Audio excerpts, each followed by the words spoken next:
Zambia Blog Talk Radio.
Hello. Happy New Year, everybody. It's good to be back. It's good to see everybody joining us here.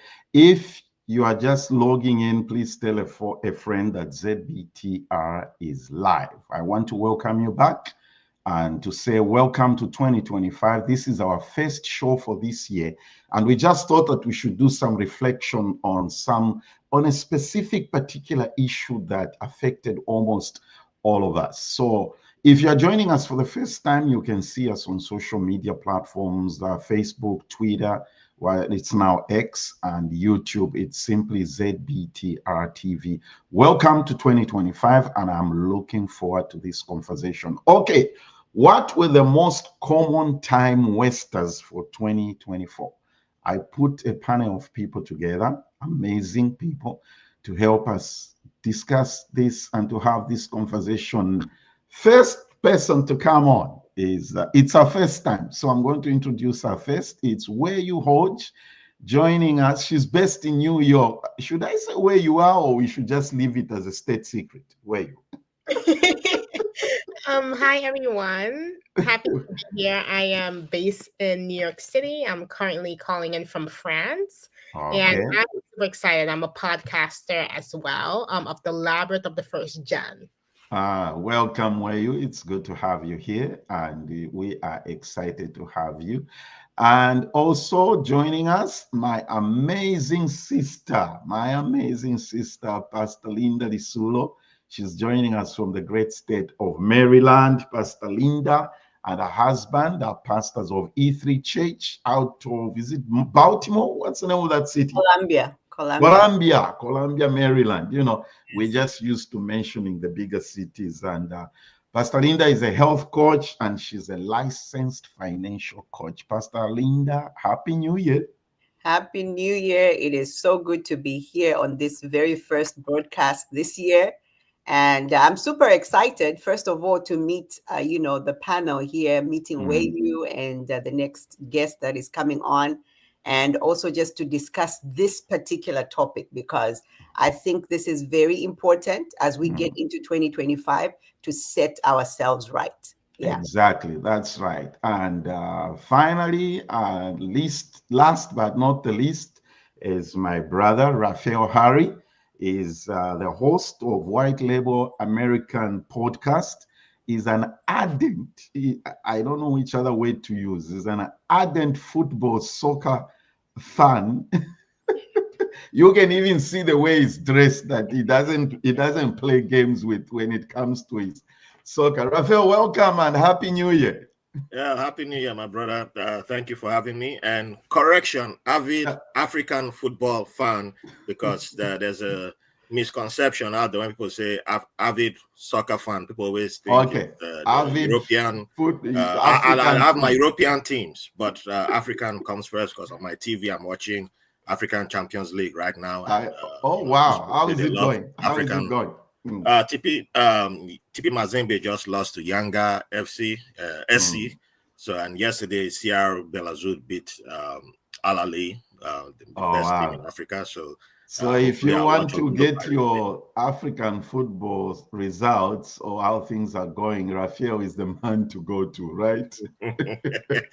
There's some good people out there doing great work that I like to support too. But hopefully I'm working on a project. I'll hopefully start something dedicated to just African football.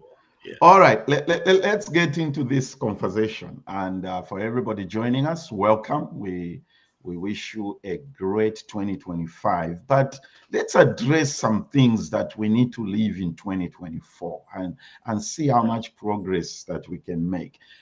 For my personal life theme, I'm saying for this year, let's grow together. That's my personal. It's not a, what do you call it, New Year resolution. I don't do those things. I just give myself a theme and I run with it. So my theme for this year, Weyi, Rafael, Pastor Linda, is let's grow together. Whatever you are doing, I want you and me to grow together. I will support your business. I'll support your ministry. I'll support whatever you're doing. Bring it here on the show. We'll promote it. And by the way, that commercial that I ran, that's my daughter's business. She's an event planner. So I'm going to grow as well in whatever she's doing with her event planning business. So if you are doing any event and you don't want to be stressed and have headaches, just get in touch with Natasha. She's going to help you out. Pastor Linda, what's a time waster? What are time wasters? I love that you start with me. So, for me, when I look at anything or a word, time waster, it defines itself, right? Yes. So, I'm not going to go to time waster as a person, but I'm going to look at it more as an activity. Okay.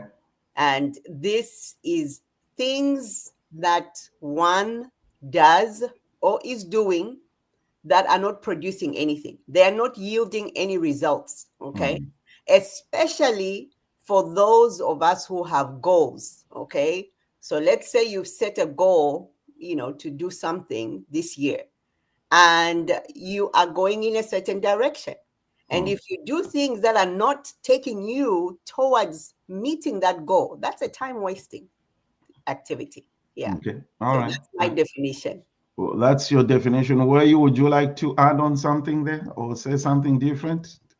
I think what Linda said is very on point. I'm thinking about time as being the most valuable resource.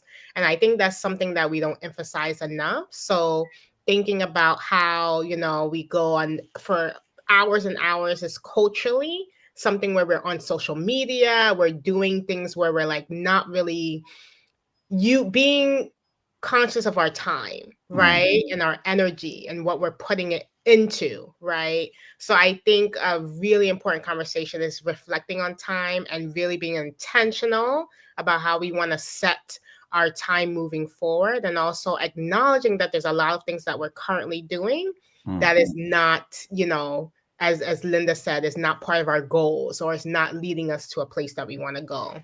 Okay, before I come back to you, Weyi, to give us your 3 most common time wasters you noticed in 2024, let's hear from Rafael. What do you say? What say you on, what would you like to add on to what the ladies have said on time wasters? I'll piggyback to what, I'll borrow a little bit from Weyi, and mine is, I think everything I would say going forward would be related to social media, but I would just phrase it this way: just because someone you and I like or may like is saying something doesn't mean that what they are saying is positive. And I believe that's where social media comes in. And it has given us a false narrative that just because we see somebody we like, everything they say is correct or positive, and we don't need to fact check anymore, and experts don't matter anymore. So that's where it just creates this false narrative, and we just spend like what you said, waste time. And then before you know it, you just, if anybody challenges or questions, well, this person, what you said is, and there's one saying that somebody who, funny enough, I don't agree with the person, but I like one thing he said. And he said, just because somebody is good to me doesn't mean that person is good to another person. Yeah. And it's hard for people to comprehend that sometimes. It's just like, oh, that person did one good thing, so they're always good. And we can't see how that can be a time waster, because you've seen one good deed. So if an accusation is made against the person, it doesn't mean that person, just because an accusation is made, the person is guilty. But it means due process should be applied to find out if the person did what they're accused of. But because, I like this person, it can't be guilty. They can't be guilty. Yeah. So we waste time on defending the person. Yeah, and I think we've fallen into that trap, Rafael, that you are saying about us, not just because we like the person or we follow them, we've got this strong conviction about, we don't even care what happens. We'll get into that and we'll get back to that. Okay, where you're going to be the first person to go. For you, what you're going to give us three, according to you, what were the three most common time wasters for 2024? And we shall all chip in. Those that are watching would like you also to comment. Thank you, everybody. Good morning, those that are watching. Okay, let's have where you give us our three most common time wasters. Okay, so I'm gonna start off number one. As I mentioned, social media is huge for me. It was a year that I was promoting my podcast, and so I had to make myself readily available on social media. But at the same time, I had to monitor how I was ingesting social media. So what I was watching, what I was following, and I like to tell people that I don't like to follow anyone because I don't believe in following people. Like there's people that I'm like, oh, you have a really cool channel, that's great. But following people is just not something that I like to do, because I think it leads people to unrealistic expectations around who these people are and what they do, right? And what is real and what is not based on what you see. The second thing I would say is I spend a lot of time this is a personal thing, but with self-doubt. Just doubting myself and my abilities to be able to accomplish my goals, to do things. So I think it takes a lot of time to sit down and actually let those things get to you when you're thinking about, this is how I want to move forward, this is what I want to do, but also being really scared around how to do that, and feeling stuck around that is something that came for me. And the last one is just because people are your family or your friends, it doesn't mean that you don't have to really think about your relationships in your life and constantly question yourself, are these relationships good for you? And if they are not, how do you remove yourself from spaces just because they're your family? Like I come from an immigrant family too, so the expectation that we always have to be around, these people because they're related to you. Okay, that's great. But if it's not an environment that is really feeding growth, if it's focused on superficial things, people are talking about buying things, they're focused on the wrong things, it doesn't bring the right environment. And it really affects how you show up and your mental state. So I would say be careful about who you surround yourself, whether that's your blood family or family in terms of friends that you create. Weyi is not holding back here. Family. Yes. Rafael, would you like to comment on that? Wow. Oh yeah. I'm with Weyi on the. I will start from the family. It's a big thing for me. I dislike when people say, oh, because we are African, it's family, you can't hold family accountable. You must. always just, it's fine, just, we must go along with whatever happens. Yeah, I got stories from personally. I'm personally suffering because, excuse me, because of family members allowing people to not be held accountable and saying, "Oh, it's my brother. Oh, it's my sister." Somebody had an accident. The Tracy Morgan, the comedian, the same way the truck hit him. Yeah, something like that happened to somebody in my family, my direct family, and the lawyer that she had. We don't know what he did with the settlement. The person disappeared, and he was never held to account. Because he goes to the same church. God will hold him accountable, and But I was, before I even arrived in America, this happened, and the person cannot walk today.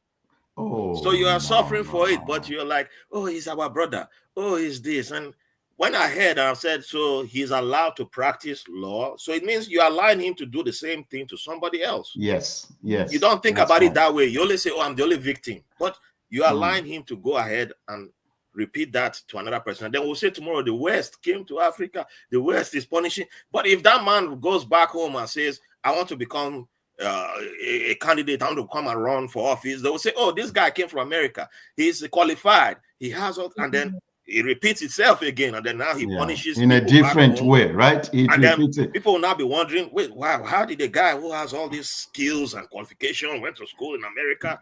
It doesn't make you a leader, by the way. We should deal with that. So sometimes it's good to call out BS when it happens. It's hold people accountable. Don't say because they are family, we should allow people. Stop. That is not. It should be done away with. When we got independence, we should have done away with that. So yes, I support that. That's why I allow my child say no to me. They should not question. If I say do something wrong, question me. Say, Papa, you lied. And if it hurts, yes, it hurts. But let them call you out. Let them call you out. Pastor Linda, Rafael has mentioned something here in his contribution. He's saying God will hold the person accountable. I'm even laughing as if it's funny. Please forgive me. God will hold the person. How do we love that line, Pastor Linda? God will hold. Yeah. How that falls flat in the face of everything. Yeah. What's wrong with that statement? God will hold the person accountable. Well, I think the first thing is, we are all here on earth, and everybody is accountable to themselves, accountable to the community. But I think it's because of where we are coming from and our cultures. We believe, and for me as a Christian, there's this scripture that talks about do not judge. So we always take that out of context. Oh, no, I don't want to judge anyone. I don't want to talk about it. But here's the thing. At the end of the day, you are actually doing some judgment. And really, like Rapael is saying, and Weyi has said, we did find that in 2024, a lot of us had to rethink our relationships. Rethink our relationships, because is this person bringing value to me? Because for me, when I think about time waste, a time wasting activity, it is anything that is not bringing value to me. If it's not adding value, and that includes people, unfortunately. And I'm with Weyi, I'm with Rapael. I'm very, very big on making sure that even my family knows this is my space, and that's it. And if you don't add value to my space, you don't need to be there. Okay, so I agree. I totally agree. Yeah. Weyi, back to you. Somebody, Pastor Linda's point, including people, okay? You are the one who raised the issue of family and family relationships. Somebody is saying out there, and I know it's going on right now as we are talking, you guys have just been Americanized.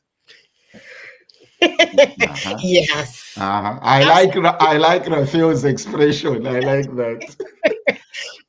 Yes. Come on, Priska, Joyce, Dr. Munsanje, Dr. Grace watching, Matilda, the people right now watching, but they are saying you guys have just been Americanized. Keep quiet. What's your response to that? Wait. It's hard because I was born in the United States, and my mom, my dad are immigrants. But I started to notice how there's a beauty in having a communal culture. So, coming from my mom is actually, she's from Belize, and everything that her family does, we all do, right? Like, we celebrate with one another. If a family member needs something, we're always there for that family member. And that has always been the environment that I grew up in. Yes. But I never questioned it, right?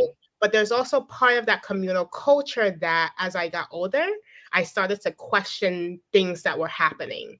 Like, for example, 2 years ago, we usually take a family trip to Guatemala and Belize, during November, and everybody has to buy the ticket. Everybody has to, make sure that there's like food for my family in Belize. Everybody has to go to church. Everybody has to, like, it feels like if you decide to do something else, you're really judged for that. And I think it's a beautiful thing to be communal. And I feel like that's a thing that I stick to when I'm in the United States. But there's another part of that where I'm just like, wait, why am I doing what I'm doing? Is just because my family told me to do it? And yes, that's like very American and very individualistic, which I clash with a lot within my family. But at the same time, it's always like providing a space where people can ask questions, where people can be like, okay, yeah, every year we used to do this thing, but why are we doing that? It makes no sense, right? And my family coming from an area of Belize that is, I would say, doesn't have a lot of resources. And then I still have family there. And so we come like, dressed up and like just elaborate, like showing our family in Belize that we have a lot of money. And then we get mad when they ask us for money. And then, we get mad when they, take things from our suitcases. Like, this is like literally something that happens, right? And so it's like, why are we being flashy right now? Why is everybody doing that? I don't understand why. So I started to question those dynamics and also understand how I want to relate to my culture in a different way than what my family was doing. Okay. Okay, for me, it's different. All right. So me, I was 25 when I arrived in America. Okay. So I've been beaten up by Nigerian police. I've been beaten up by Nigerian soldiers. I've almost been killed. I've faced it all in different. I'm not a Lagos person. I hate Lagos. So shout out to Lagos people, but I hate Lagos. So I don't care about your city. But I've lived around Nigeria. I was born in the middle part, but I'm from the southern part. You're not from where you're born. So if you want to talk about Nigeria, I can tell you that I've messed with there's 300 ethnic groups. I've probably messed with 200 without realizing I've messed with them. Have you seen a river on fire? Well, yeah, I've seen it because I'm from the oil region. I've seen a family lose all their children in one day because oil pipeline blew up. So when somebody says you're Americanized, yes, I am. I deserve to be because I'm also an American citizen. There you go. And I know they say I know come this world, can't die. I know my body not be firewood. I've suffered enough and I deserve to relax too. So you can say whatever you want to say. At the same time, I will eat the burger that I'm eating that I deserve to eat right now. But there was a time in Nigeria where we used to go to, when I'm a Port Harcourt guy. And in Port Harcourt, we go to my one market. Because that's how I still have my roots. And you go to you go early so that you beat the traffic. And then you go, when they open the bale of clothes, you get the best clothing out there before the ladies come out, so that the ladies don't see you out there doing your shopping. And then you style up nice and look good.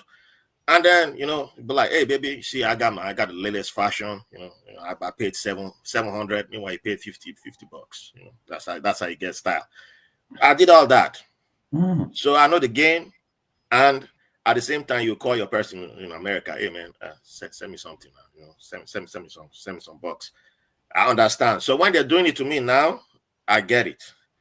I know that money is not from trees because the stories uncles and aunts told us back in the days when we were kids, like, hey man, I wake up in the morning, I brush my teeth with Napoleon brandy. As a child, you don't understand that if you do that, you don't have teeth when you're 10 years. What teeth will you have?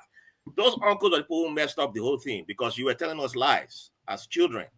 Telling us, oh yeah, I drink my cereal with we don't even use milk. You always using to drink cereal. Man, you are lying.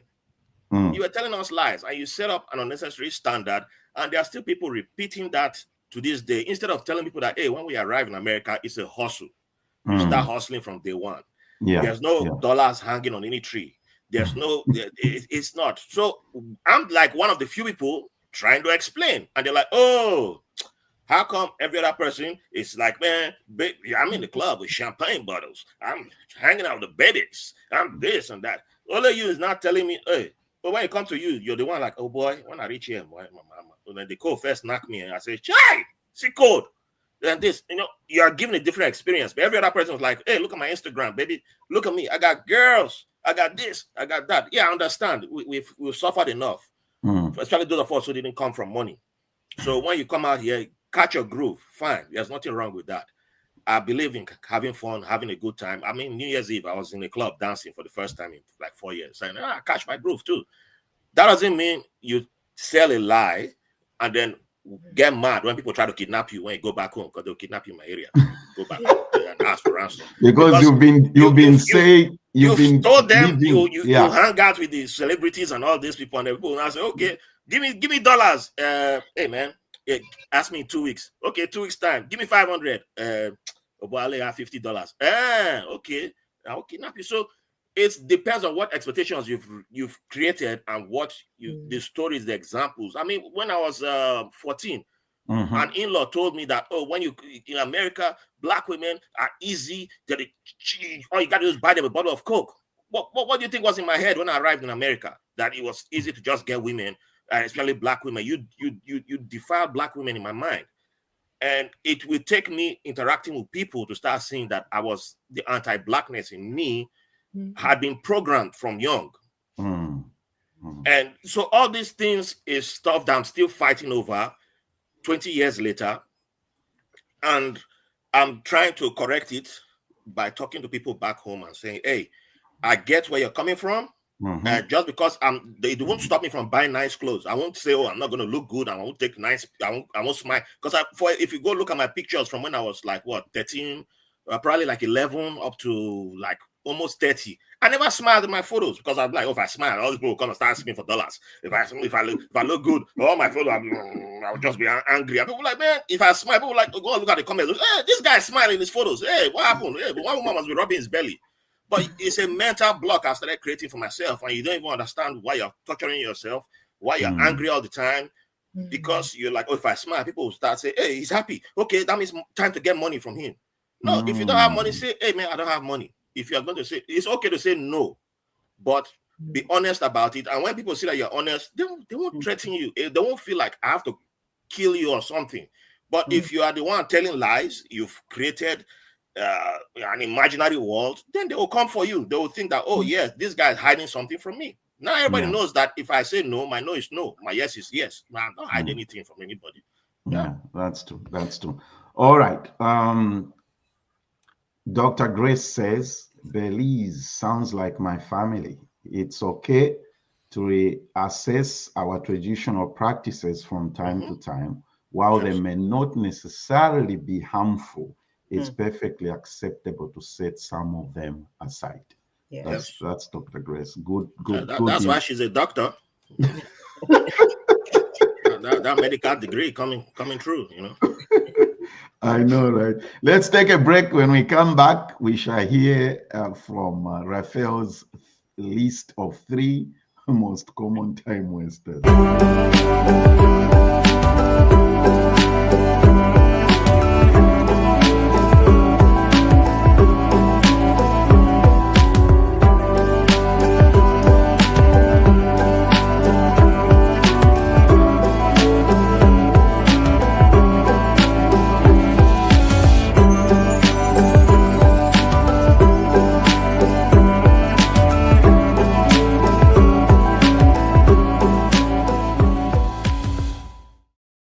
Hi again, welcome back. Happy New Year, everybody. We're so glad to be back on the air in 2025. This is our first show. My guests here are Weyi Hodge out of New York, Pastor Lisulo, Columbia, Maryland, and Rapael Harry out of Brooklyn, New York as well. We're talking about the 3 most common time wasters in 2024. Okay, Rapael, it's your turn. What, according to you, what were the 3 most common time wasters? So I think 2 of mine will be strictly tied to social media, and so the first one is arguing online, and it's something that I think it's continuous.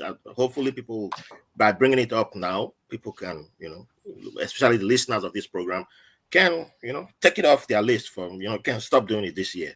So it's something that I think it was 2016 that I really realized. One day I spent like 3 hours just going back and forth with somebody, and then then it's like you look up and like, damn, I spent how many hours? What? Where did time go?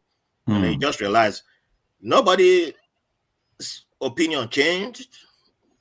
You both are still on the same side of the fence where you were, and then you're like, you don't respect each other. So the friendship has been damaged, or you like, nobody wants to agree. It's like I must have the last word. And from then it's began to change the way I approached online. And then luckily I've met some awesome people whose opinions about online engagement began to open my eyes to see how the manipulation of social media works. It's meant to keep you there for as long as possible. So even if you have a platform and you have your own platform and you advertise on social media, they still try to suppress it because the goal is to keep people on their platform. So that's why it's best for you to have your own website, have your own app, have your own theme to send people there. So arguing online is not productive to anybody other than the platform that you're arguing on. It doesn't help anybody. It doesn't teach anybody anything. And I wish people will refrain from doing that and just look at, like, most times you're not even arguing with a human being. Look, just once you post something and somebody just starts attacking you, or post something that's anti whatever you comment, you whatever point you're making, click on that profile and look. If the person is like 0 followers, zero doesn't have his profile picture, nothing, it's a bot. So it's programmed to just create engagement. And why are you talking to it? One time I posted I think I had a short on my YouTube, and it's somebody who I interviewed. I just created a 60-second clip, and somebody responded to it. When are you going to talk about Joe Biden's laptop, Joe Biden's son's laptop? And I was like, what does that have to do with this person is talking about their growing up in their country? That has nothing to do, what does Joe Biden's song have to do with this? So do I respond or not? I ignored the person. I moved on. So you don't argue with people online. Number 2, joining movements or social causes just because it's cool. It's like one of the sexiest things to do now. It's, you post a flag, you join a cause. Like, if I ask you, how do you want to achieve this cause? It's 100 answers from 100 people. We saw it remove a good president from office in the United States. We've seen it all over the world. It's causing havoc, but people don't have solutions. And I lost a good friend because of that, because I brought this up with him, and he's left America now. And he insulted me before he left. And I was like, look, you want to free a people thousands of miles away from America to the point where, but your solution is to remove the people in office for somebody who wants to wipe them away to come into office. How does that make sense? And I'm the bad person because I said, I'm not going to fly your people's flag on my profile. I'm not going to post freedom and all that kind of thing. No, but the solution is to put decent people in power. And it's not only the president. You need Congress. You need to think. You need to put in real actions. But people are like, oh, it's only one man, only this. And then when President Jim Carter that dies. Look at all the praises he's getting. But what did he do when he got the Egyptian president and Israeli prime minister back then to sit down in a room and everybody's praising him for that. But if social media existed back then, he would have been insulted the way they insulted Joe Biden and called him a genocide guy.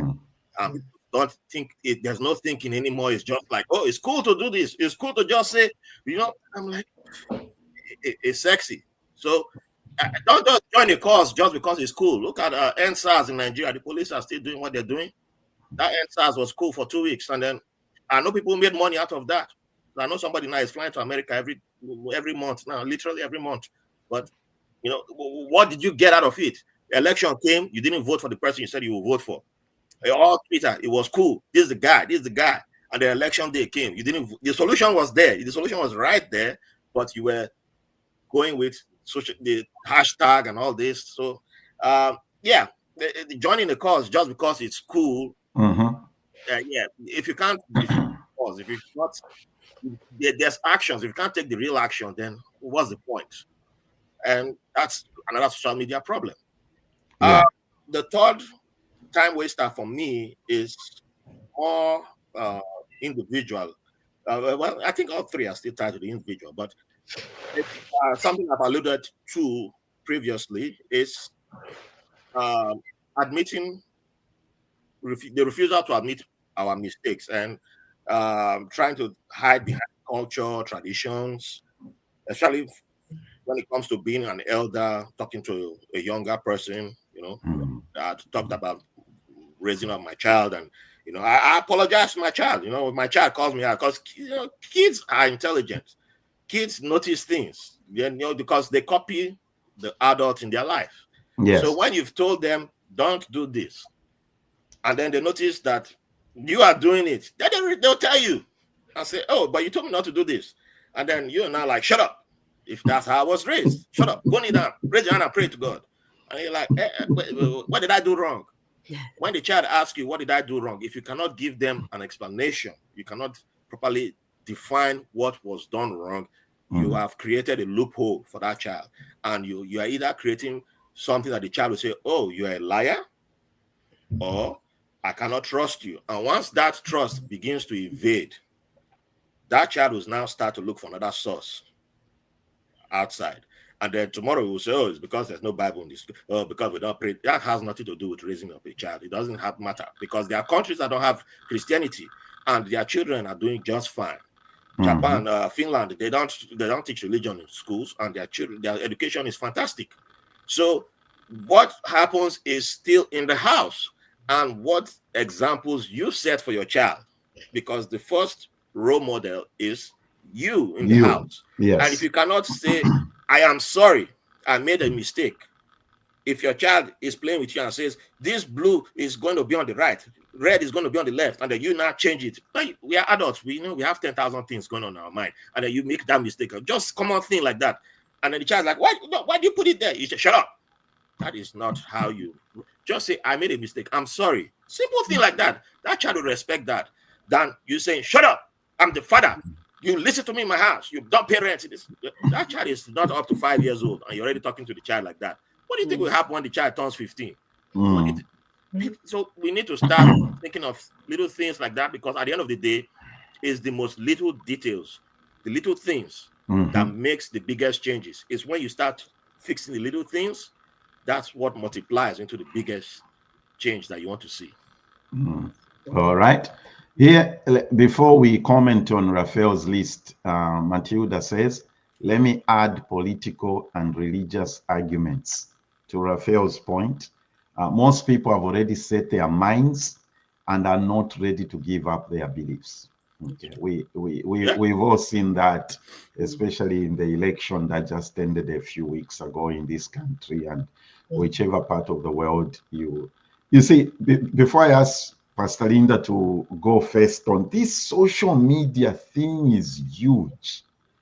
And I think it has captivated or taken captive of our lives more than we realize. I want to comment on one point that Rafael has made, Pastor Linda, before you address this social media thing.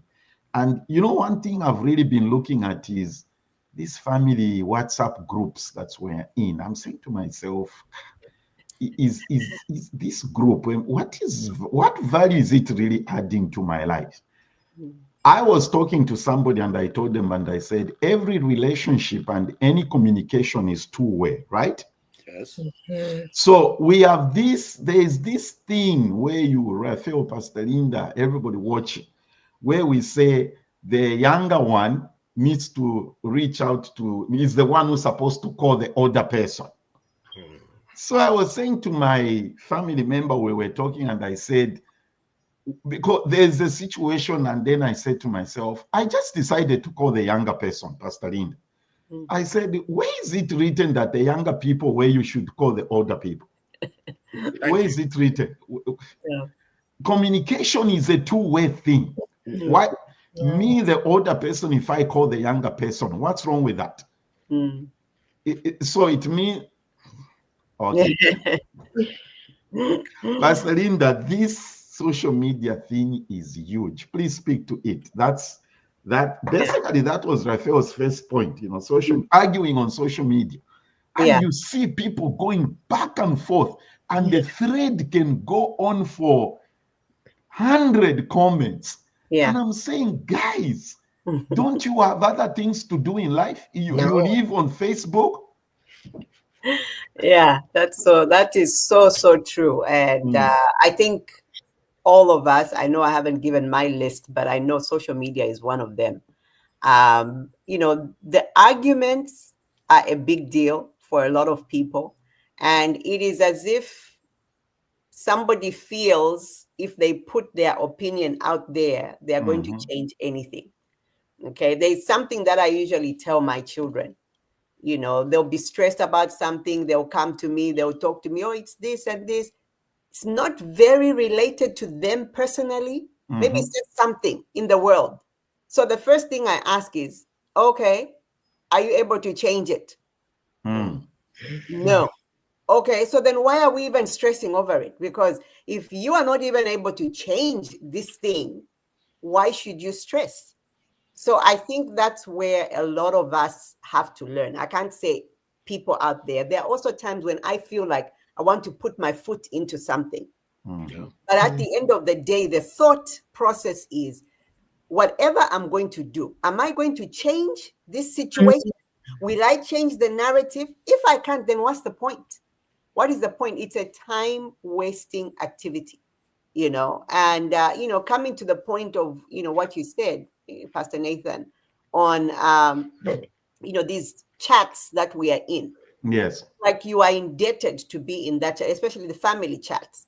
And the whole aspect of saying, the elders, the younger ones, or, the elder said something and a young person rebuts what the elder said. And then it's like, no, you have to shut up because you are younger. We are not living in that age. Where is it written? That's what I keep asking myself. Where is it written? It's not written anywhere. There is nothing. It's a social norm that we came with. And here's the point. The point is, I just came back from Zambia a few months ago. And I went there twice, last year. And one of the things that I realized is life has changed. Life has changed. It's no longer the same Zambia that I grew up in, where the child is seen but not heard, not anymore. So we really, the word that I would say is, let's get it together. Let's just get it together and keep moving with this new generation. Forget about, older.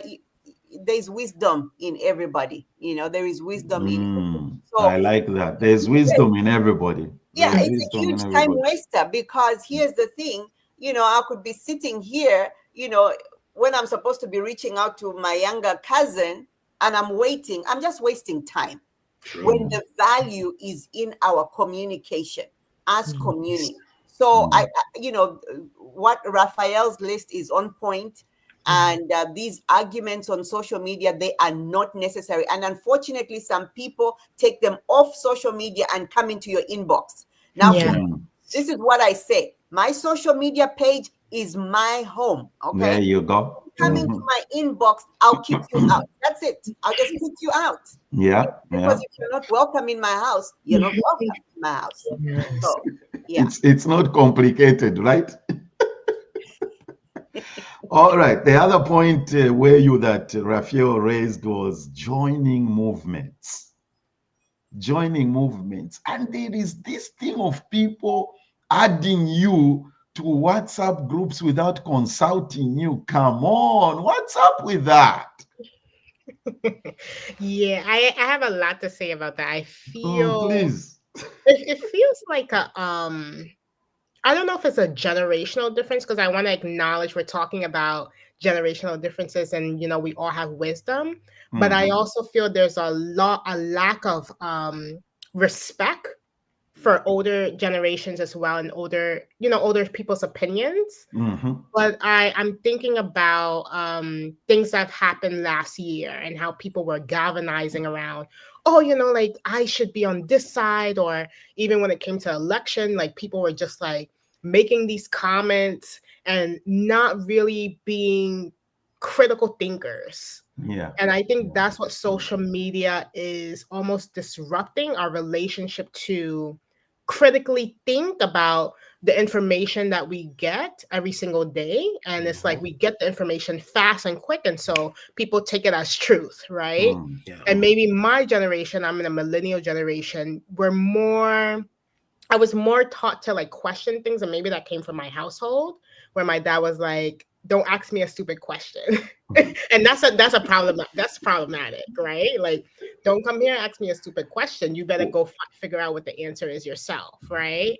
But I feel like that a lot of that has been lost. And I don't know if that is me misinterpreting that, but when I see Gen Zers and everybody's like talking about the next popular thing, we don't think about how that opinion sits with us, and we don't dig for more information to try to understand what is the opposing side, or understanding that every information that we get is within our algorithm, and so all the information is going to agree with what we say, is going to show like the other side as being the devil, the opposite of being godly or worthy of our time and our energy. So I think it's very strategic the way in which social media is creating these barriers between people, where we can't even sit down and we can't communicate and have a conversation without like going after each other. Right. And so that critical thinking piece is getting lost. And I want to question that, like, as Rapael said, before you join any sort of social movement, are you joining because you see a whole group of young people also joining? Are you really questioning and really critically thinking about, you're seeing this thing, do you actually agree with this, right? Or even if you shouldn't, sometimes you shouldn't even have an opinion, but as an American, that's just me.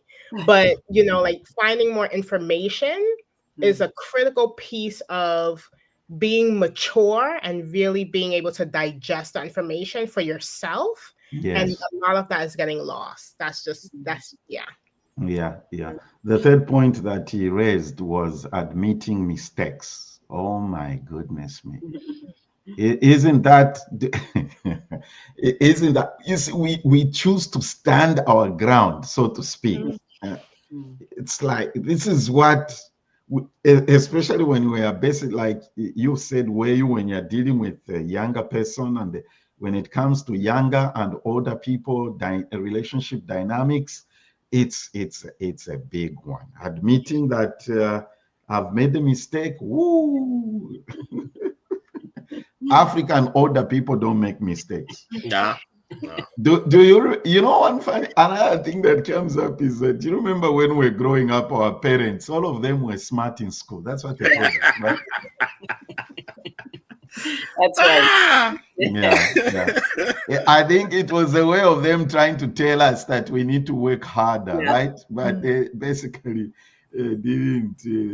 What do you call it? I mean, it can backfire too. Because, I had an uncle who, every time he told us. At one point, he was my guardian, And he had stories about how he always came first, how he always studied by the candlelight until the candle finished burning, with kerosene lantern and all that, until I think I was 20 when I found out that my elder sister and himself got to college in the same year.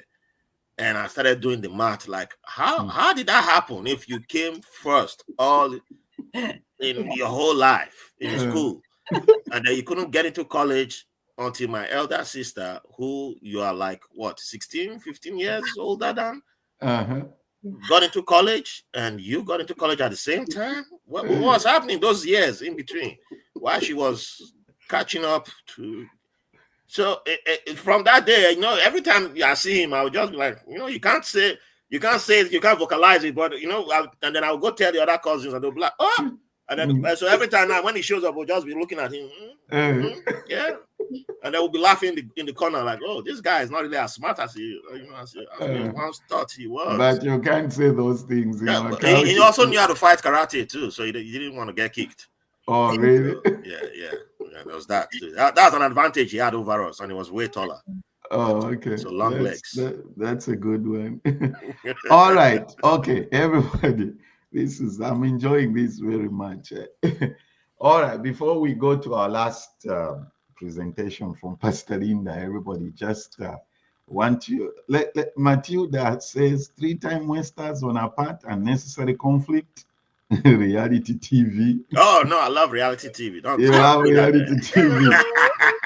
I like the third one. Check out the third one. This one is typical African, getting into a business all because of the hype without much research. Hey, that is a fact. That is a fact. Yeah, it is a fact. Yeah, let's.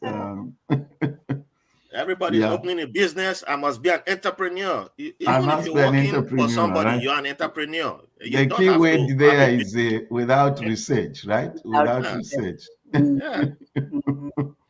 Oh my goodness, this is very interesting. All right, let's get Pastor Linda's list now. Okay, as we.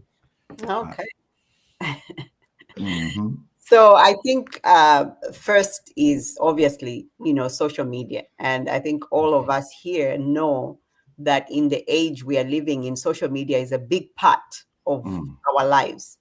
And, for me as an entrepreneur, my community or how I get clients, for the business that I have is usually to be out there on social media. So which means I have to have a social media presence. The only thing that I've realized is there's a lot of fakeness, and that fakeness becomes a time waster. Okay, so I prefer to be real. Okay, yes, I am a pastor. Yes, I have a ministry. I have a business, but I'm also Linda. So can I show up on social media as just me? Not everything is perfect. So social media is a big deal, and could be a potential time waster. And here is how. Because you keep scrolling. Okay. I find some people will be like, I meet somebody after maybe many years, they expect me to know their life. And then when I ask a question, they're like, didn't you see it on I put it on Facebook. I'm like, listen, I'm not scrolling through. Okay. If I like somebody's post or I don't like somebody's post, it's because I was not scrolling. I don't go through so a lot of that. And here's the thing, there is potential for affecting the the mental health. Yes. Because here's the thing, especially Instagram, because Instagram is all just about pictures and all. And all you are seeing is these flowery, people, and then you, oh my, you look at yourself, you're looking at your life. To me, that's it's a wasting time. It's okay to get relational on social media and be intentional. So to have social media and stop, to me, I call it doom scrolling. It's just doom scrolling. That's a good one. When social media went down, Our eyes were popping out. Our eyes were popping out because we are so used to being on this Facebook and Instagram. But then we realized we also we're not taking care of us, taking care of you. So that's number one. So social media, there's a good side to it because you're out there, you are, getting more relationships. I've known so many people, quality people from social media. That's how it has been. So it's been very positive, but at the same time, very destructive. Rapael talked about this whole, arguing for no reason, on posts and things like that. No reason for that. The second thing is, which I also found, to be elevated in 2020 because we were all online. Okay. So now all the meetings, you don't have to drive out to go to a meeting. Every meeting is on Zoom.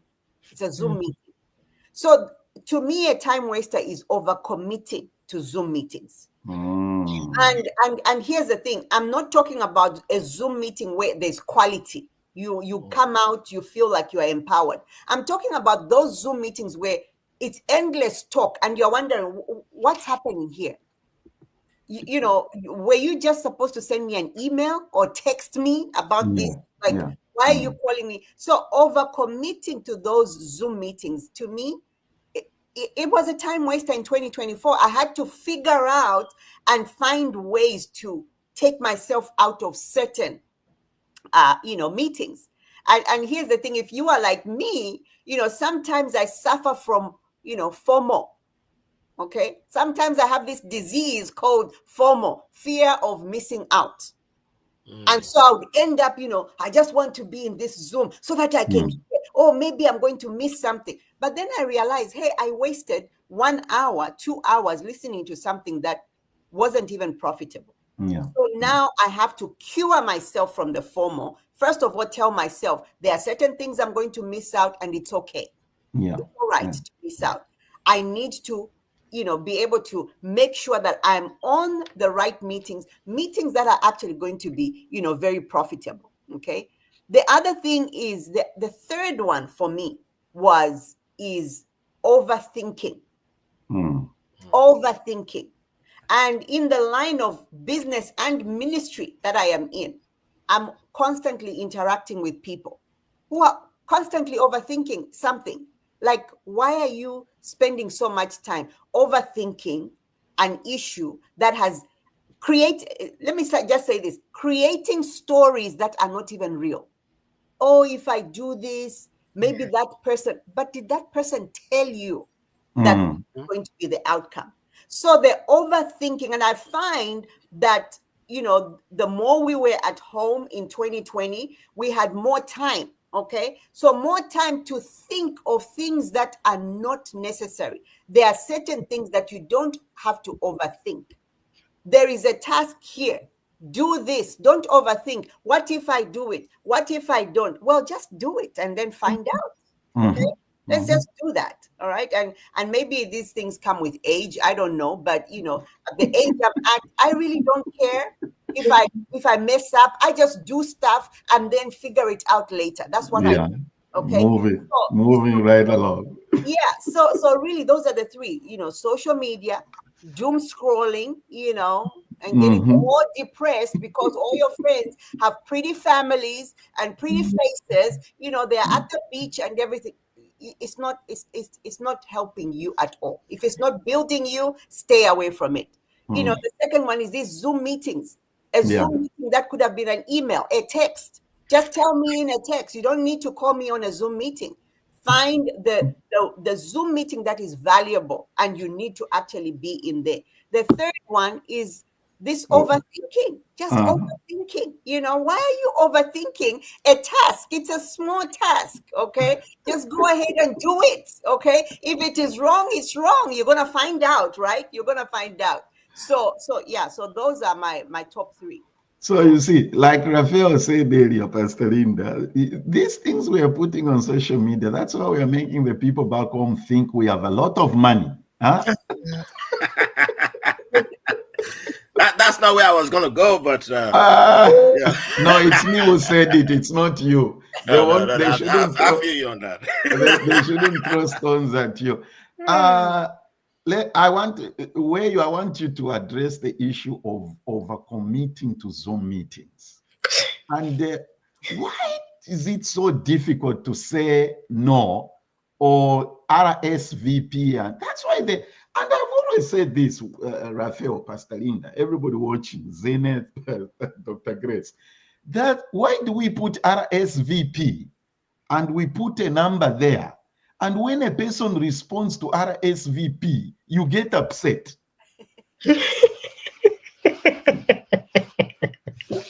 Why did you put? You should just put the invitation. Don't put RSVP, this number. When I respond that I'm not able to come, you get upset. Okay, I'm going ahead of myself. Weyi, overcommitting to Zoom meetings.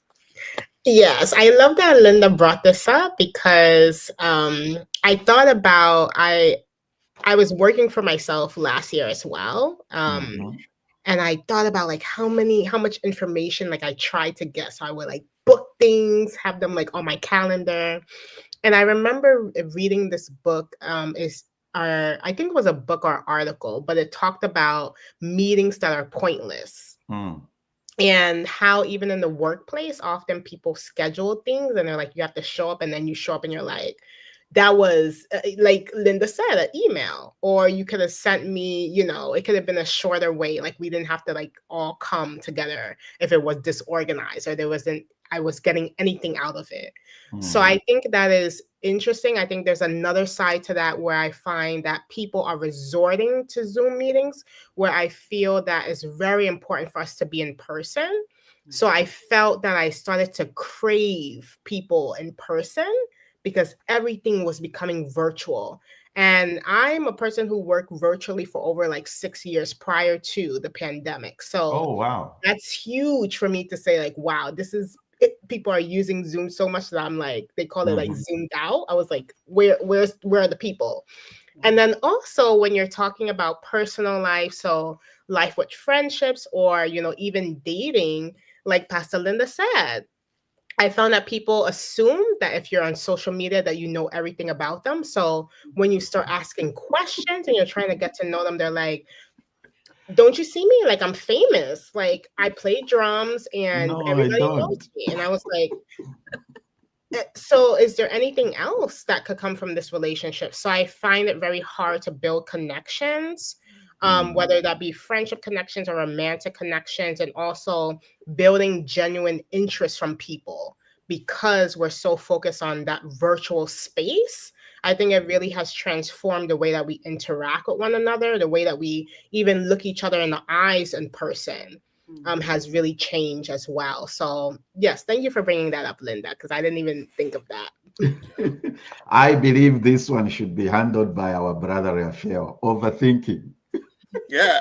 Before I get to the overthinking, I just wanted to add something to what you just said. I think no should be an acceptable word in our lingua, and thank you. Because if otherwise, it wouldn't be a big deal if somebody can't RSVP, and it shouldn't matter what the reason is. People have different things going on. People have lives. Yeah. And their lives doesn't revolve around us. And yes, we will love everybody to be at our meetings and our online events. Yes, I do. I'm also a creative. Sometimes I host live events. You want as many people as possible to tune in, right? Yeah. But at the same time, you have to understand that not everybody who would love to be there can be there. Exactly. So it shouldn't hurt. And once you get to that point where you understand that people have the right to say no, and it's not coming from a place of malice, it's not coming from a place of ill intent, then it will be okay. And we're going to be fine. But it's because so many of us have been raised without the word no existing.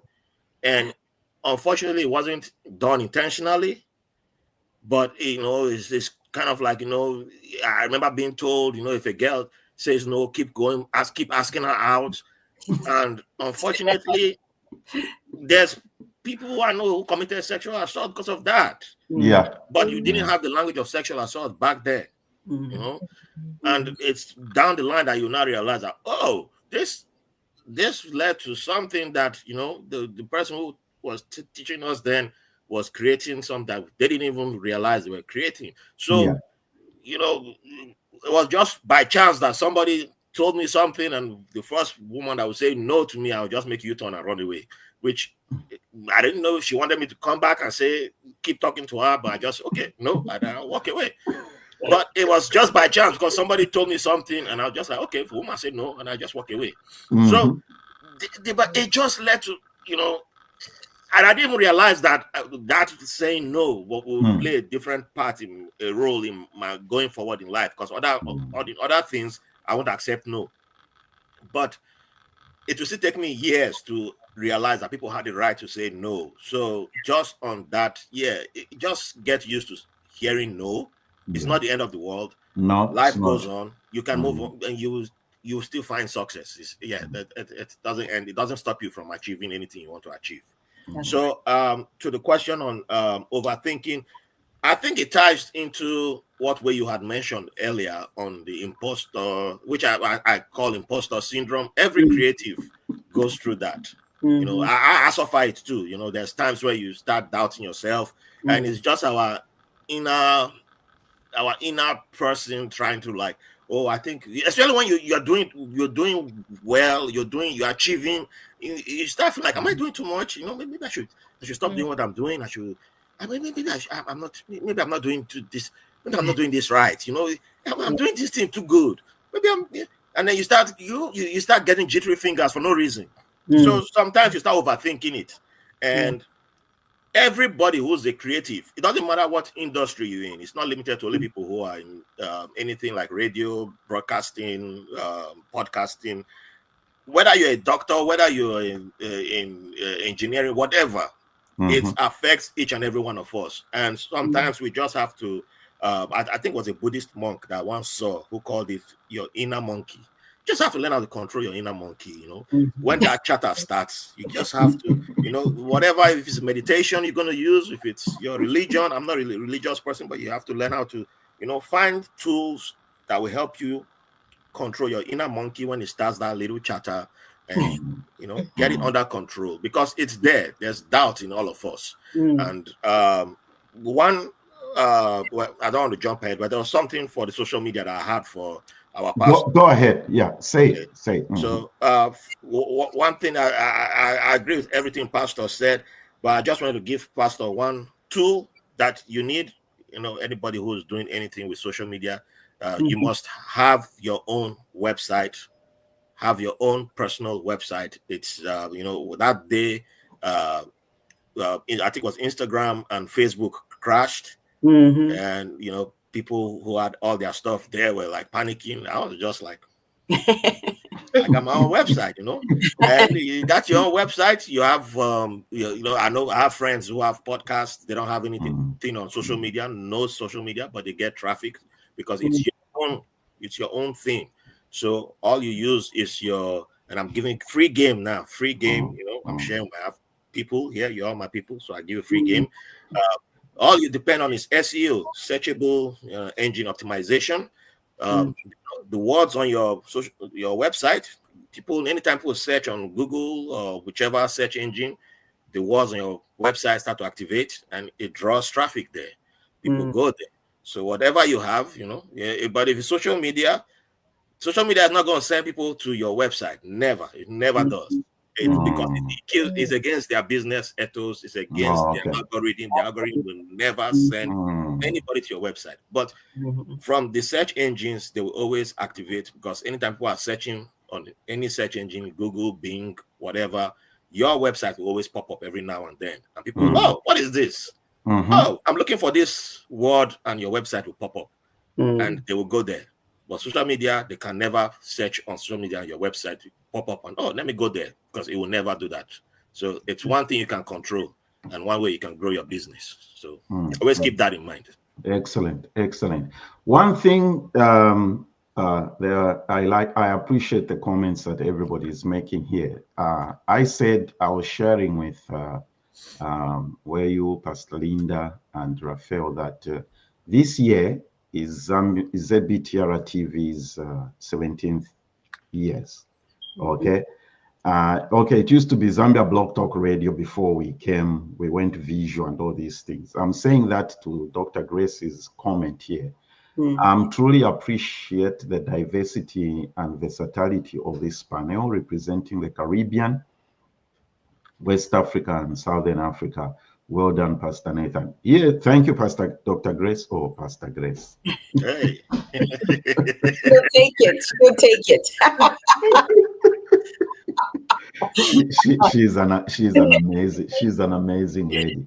Here's one thing. Appreciate you too. Yes, Grace. we do. Here's one thing I've learned in 17 years of doing this. Okay, this has happened because I reached out to a friend, and that friend is Zenith.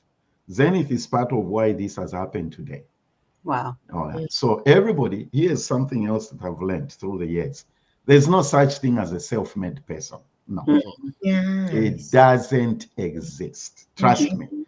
I met Weyi for the first time and Rafael for the first time because of Zenith. And I've had 2 people added to my family and to my network because of Zenith. So get it out of your mind. There's no such thing as a self-made person. So on that note, I want to let everybody know next week we are having a show which we are calling the reunion. Okay. We are going to have as many people as have been part of this broadcast for the past 17 years. They're going to be here and they are going to share their stories, their journey, and their connection with this broadcast. And we're just going to have fun. No script, no nothing. So Dr. Grace, thank you for that observation. It's important to value relationships. That's the reason we have done this for 17 years, not because we are strong, we have the vision, we are smart, we are intelligent. We've had people pushing us all the years. Keep going. Keep going. You're doing a good job. Keep going. This is good. Keep going. Keep going. Now, you see, I've added Weyi and Rafael to that list. They will keep pushing me. Keep going. You see, keep going. I've known Pastor. I'm sure some of you are wondering, oh, why are you just saying Weyi and Rafael are not mentioning Pastor Linda?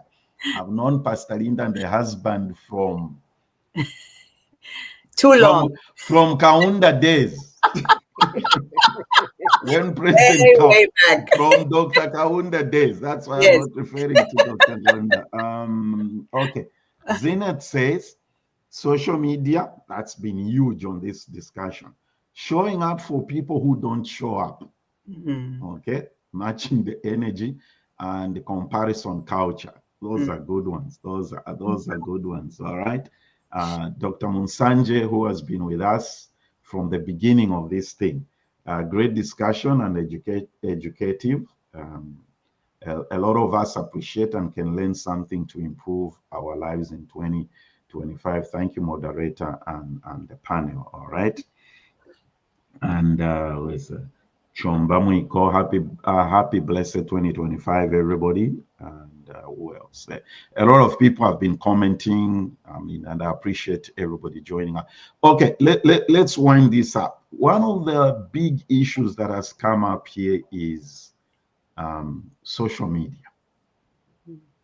It seems it's really it's ruling our lives, if I may say that. If you're not careful, it will rule your lives. And let me just tell everybody in advance, one of the things I started working on 1st January to today is, especially yesterday, I did a lot of this way. I was just on my phone, just getting myself out of WhatsApp groups. So if you see me leave a group, don't get offended. I'm just, Please don't leave mine. I can't handle it. If I don't leave yours, just know that there's value there. All right. And you see, one of the things that we've done over the years is when I'm having a panel discussion like this, I create a WhatsApp group for the people that are going to be on the panel. You notice I didn't do that, Rafael. I didn't create a WhatsApp group for this. I didn't do it. So I'm stopping to do that. Yeah. So if I leave a WhatsApp group in which I'm with you. Even family, I'm telling you, I'm getting out. I'm not playing. No, seriously. And I'm glad you brought up the issue of family when you talked about this.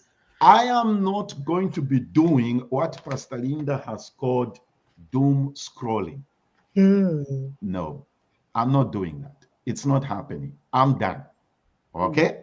In a few months, I'm a February baby. In a few months, and I'm not scared of telling, in a few months, I'll be 61 years old. I have no time to waste. And don't you think I look good for 61, Rafael? Yeah, I thought you were in the 40s like me. No. I'm 61. I've been around. Yeah.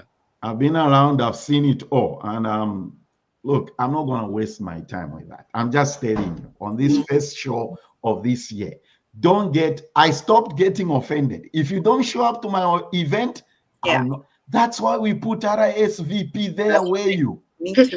I'm not getting offended if you don't come. It's fine. And don't think we are not going to become enemies because you didn't show up. Yeah. And do me a favor. When I don't show up at your event too, don't get offended. Yep. And I'm not doing payback. No. It's just that I value my time. I like using the expression, Rafael. I put a very high premium on my life. I like that. I don't waste. When I go to an event, if you tell me 6:30, you better start at 6:30 because when I get there, I start counting 4 hours. I don't stay more than 4 hours. So God bless you guys who have the energy and strength to do overnight dancing. I don't have that anointing. I don't. No. I'm sorry. 4 hours, Pastor Linda. When I get to an event, I start counting 4 hours. Yeah. I'm done. I leave. That's the way I live my life. I hear you on that one. I don't stay doing my head like this, pretending. I don't pretend I'm enjoying when I'm not enjoying. No, I do not have the time for that. I'm just letting you know, everybody. Okay, I'm just letting you know. Yeah. Oh my God! No, Zenith, I'm not leaving your WhatsApp group. I'm not leaving. People now are panicking, wondering, looking at their WhatsApp to see if Pastor people Nathan are looking at their WhatsApp groups if Pastor Nathan is leaving their God. I really appreciate you guys taking. And by the way, I don't take it for granted. You all heard what Weyi said when she came on. She lives in New York. She's in France. And she decided to do this. She could have told me, "Oh, Nathan, I'm sorry, I'm traveling." And, she could have said that. Yeah. But she decided to do it. I know one of the most busiest people in the world is Pastor Linda and her husband. But they are here with me. I took Rafael away from watching his game. I don't take it for granted. No, I'd rather be here. I like meeting. Zenith will tell you about me. I like meeting more of my people. I'm glad she introduced you to me. All right, everybody. Let's have some final words here. Concluding words about this conversation. We've been talking about what were the most common time wasters in 2024, and I appreciate you, ladies, and my brother here for taking the time to do this. This has been a wonderful discussion.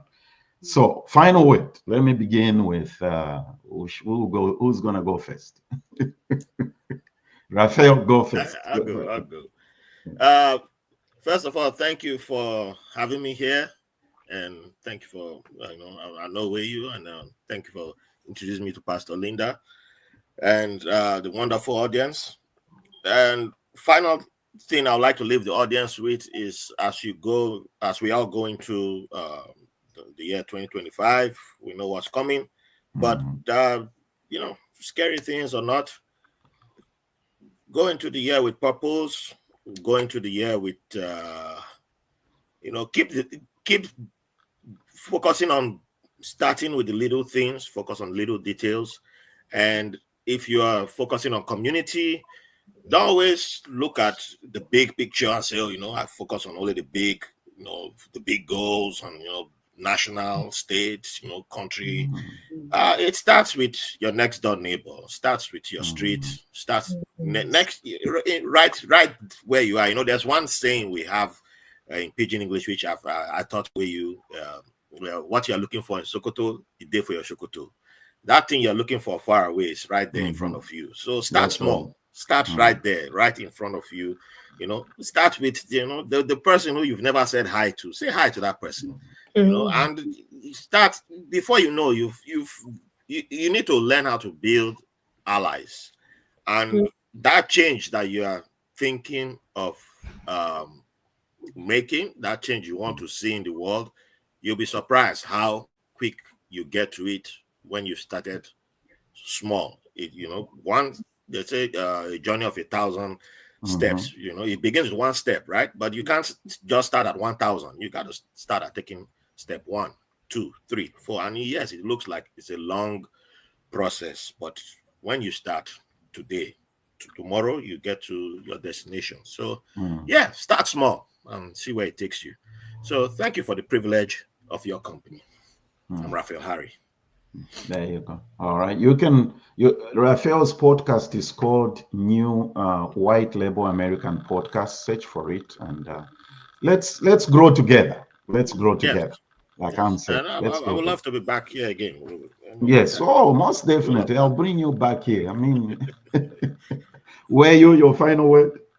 Yeah, I want to say thank you to everyone. Nice meeting you and learning from you. I think some of the takeaways that I've learned, putting a premium on your time. I think Pastor Nathan, you said that. I love that. And a lot of things that you said, Linda, I really resonated with. So thank you. I think something that I'm going to keep with me for this year is really thinking about, sometimes I reflect on my ancestors and what they did in order for them to get me here in this particular spot where I'm sitting and talking to 3 of you. We come from, 3 different places, like just acknowledging that. And there's a saying, my mom is Garifuna, and there's a saying called Beba Manera, which means whatever you do, you find a way.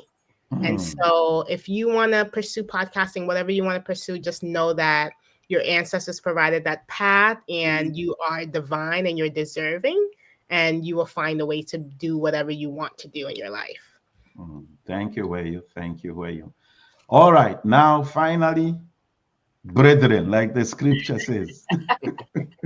Finally, brethren. My amazing sister, Pastor Linda, your final word. I Yes. like the way we have started this year. I'm ready to go. Ready to go. It's a powerful way of starting the year. So thank you so much, Pastor Nathan, for your service to the community, because even on social media right now, you are serving us, and it's not easy to find people where you feel like you're built and not a drain. So thank you for that. And thank you to my 2 panelists here, Weyi. It was so good to meet you here, and Rapael. Just interesting. And both of you said a lot of things that are going to help me. I've taken one from Rapael and one from you, Weyi. And I know that my 2025 is actually set very well, because I'm like, wow, I wouldn't have thought about that, So thank you so much for the value. And, just to finish off, since we were talking about time wasters, one of the things that I have, I like to do in my own personal life is make sure I have a schedule. Yes. And I schedule my life to a point where I put waking up, taking my coffee, taking a walk, washing dishes, cooking. All those things have to be incorporated. Why? Because as a woman, sometimes I'll just wake up and find a shoe out of place. And I pick up the shoe, I start going, then I see, oh, there's a cup there. And 1 hour is done. Me just doing stuff that I shouldn't have been doing. So for me, right now, if I'm not washing the dish, I'm going to leave that cup right there because I'm supposed to be doing this. And I'm saying that specifically as a woman, because as women, sometimes we become too busy and then your day is gone. So, but if you schedule time for every activity, it just becomes so much easier. You are less tired when you go to bed. You're less tired because you were doing, things that give you life. That's how I've set my goals, and I've set my time, just prioritizing what is very, very key and what is important, and making sure that even on social media, whether I'm showing up, and if I do show up, I schedule. I've got a professional board. People say, "Oh, you're always posting every time." No, not really. I do actually schedule some of my posts, and then some of the things, yes, of my life, I will just show up. But here's the thing. As we have entered 2025, my prayer and my wish for everyone, especially my panelists here and our host, is that we will have one of the greatest years that we've ever had. And because they always say the best is yet to come, which means make the best. Okay, our years, Pastor Nathan and I, we've known each other for a long time. We are over 40. That's all we can tell you. Okay, we are not going to tell you what our age is. We are living our best lives now. Yes. So that's what we need to know. In 2025, our best days are yet to come. That's right. Thank you so much. I appreciate each one of you. I like what my niece said to me, Rafael. She said, Uncle Nathan, you're making 60 look easy. Yeah. I told her, I said, yes, because it's easy, Who told you? I'm not old. I'm just, starting. Everybody, thank you. And join us next weekend. Oh, my goodness. Where you, Rafael, Pastor Linda, thank you for giving me a great start. Thank you for giving. I feel energized now. I'm ready to go. I'm like, June, here I come. August, I'm going to get you. I'm on my way. All right, everybody, join me next weekend. We are going to have the reunion. We've tried to get as many people who have been part of this journey for the past 17 years to be on this show. So you like to see the people that have been here the past 17 years? Join me next weekend and have a great weekend.